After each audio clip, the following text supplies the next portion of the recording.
epitomizes the meaning of what it is to be a father, and he challenges all men to be better fathers. Joining me now is Greg, who admits that he's been labeled a deadbeat dad, and he resents it. So, Greg, who says that you're a deadbeat dad? My son's mother does. The mother of your son, and why does she say that? Oh, well, you know, she's looking for more things in her life from me to you know, as a father for my son to do a little bit more, but I'm doing the best that I can, you know, as a black man out into the society of the work society, you know. What does she want you to do more of? Contribute more money and time? Yeah. Yeah? More money and a lot more time, but I give a lot of time to my son. I also, you know, basically I have a lot of endeavors that I'm in, and I'm trying to do better and have more for my child. You so know? when you say you spend a lot of time, how much time? Every weekend. Every weekend. And, you know, and I try to do more during the week, but, okay. You know, he goes to school, so, you know, that's his time in school, and his mother, and he lives with his mother, so. And in terms of money, what type of money do you give? You don't have to say the number, but do you give as much as you can? Do you give what you legally have to? Oh, no, I give as much as I can, you know, because you know, the expenses is on both ways. I have to take care of him and also take care of myself. And my expenses is not so cheap nowadays, neither. Okay. So. I want to go to you, Stevie K. I want to go to you as a white woman, because you say that you feel that black guys get a harder rap about being deadbeat guys, deadbeat fathers. And why do you say that?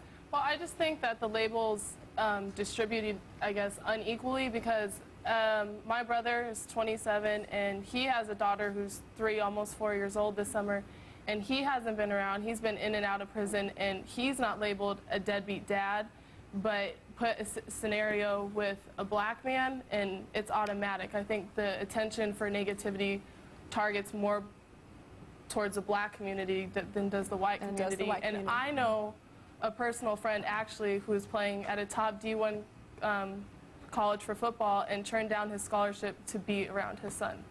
And he's a black guy? And he's a black guy. He's a black guy. Yeah. Okay. And you know what, Tyra, they did a study a couple years ago in Boston that said that non-residential black fathers who have children who are not in the home, spend more time with their children than any fathers of any ethnic group. Really? Absolutely, which is stunning even to black people themselves. I'm going, huh? Yeah. Me too, I'm going, really? Right, so the reality is that, and there are a lot of stereotypes out there. There are stereotypes that black parents don't spend time with their kids talking to them. They did a study to show that black parents spend more time talking to their kids about the daily events and current events and politics and history than any other racial group. So the point is that there are a lot of stereotypes out there. That doesn't mean we don't all have to step our game up. Obama has challenged all of us to step our game up, and there's no question about that across the board. But you can't just, as my sister here said, you can't just target black men, though you need to talk to them about their responsibility. At the same time that we were talking about black people and black families going to heck, there were 17 young white girls in Massachusetts who had made a pact to have babies on their own before they graduated. I'm saying, is the white family going to hell in a handbasket? We don't create the kind of sociological trauma around their situation as we do around black people. I think all of us need to get our families together, and we need to support. A lot of non-residential black fathers are struggling, as this brother is, and so they don't have enough money to support themselves, basically their families. But you know, time doesn't cost anything. Loving your child doesn't cost anything. Spending time with that child doesn't cost anything. Picking the phone up and calling that child to let them know. If you give them that love, and if you nurture them on the vine of your love, when they grow up, they'll grow up knowing they didn't have money, but they had the meaningful interaction with their father, which is very significant. Let the church say, amen. So, Ty, you're back with us. So, Ty, you're a father. Yes. In a different type of way. Tell us about that. Well, actually, I'm a stepfather, but I'm also a father-to-be. My wife, Keisha, is pregnant right now. But I married... Thank you.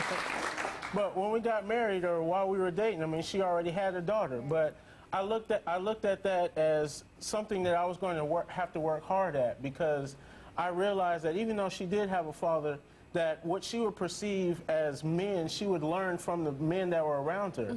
So that I had to step up my game and be an example as a man, so that when she gets an opportunity to choose a man, she looks to me for that kind of understanding. And I believe, even like with Barack Obama, he's showing us what the family should be like. He's like the epitome of like Heathcliff Huxtable, you know, on the Cosby Show.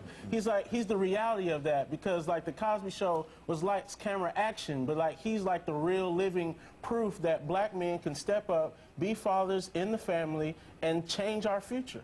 And here's the tragedy. We've been doing it a lot longer than Barack Obama, but nobody knew about it. The beautiful thing is that ain't new. What's new is the exposure of that reality. Many of us have enjoyed warm, intimate, powerful, loving, nurturing relationships with black men. Many of you out there know that story, but that story is not told. It's the thug, it's the hood, it's the gangster, it's the pimp. It's not about the preacher, the lawyer, the doctor, or the automobile factory worker who loves and supports and nurtures his children. And we need more of those stories. So Barack Obama didn't create a new type, he exposed one. So we'll be right back.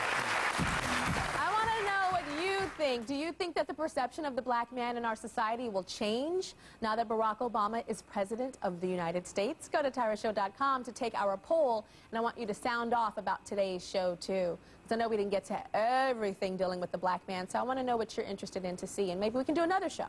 All right? We'll see you later.